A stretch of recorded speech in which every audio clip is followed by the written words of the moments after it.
The Pont du Gard is an ancient Roman aqueduct bridge that crosses the Gardon River in southern France.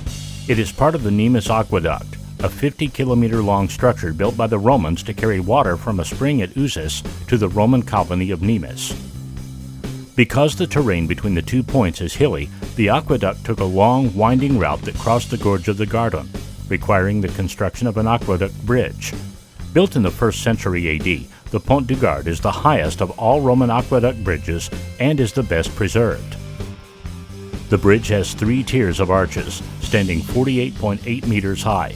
The whole aqueduct descends in height by only 17 meters over its entire length, while the bridge descends by a mere 2.5 centimeters, which is indicative of the great precision that Roman engineers were able to achieve using only simple technology.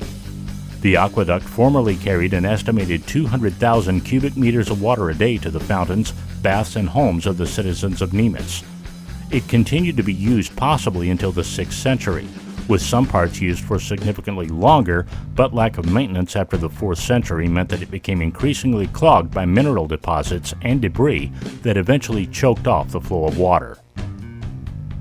After the collapse of the Roman Empire and the aqueduct's fall into disuse, the Pont du Gard remained largely intact due to the importance of its secondary function as a toll bridge. It attracted increasing attention starting in the 18th century and became an important tourist destination.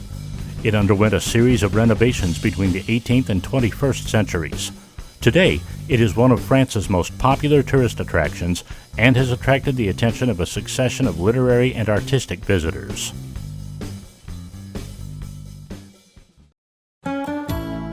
Thanks for watching this episode of VideoVoyage.TV. If you have any questions about this destination, feel free to ask in the comments section. Also, don't forget to subscribe for daily updates. See you next time.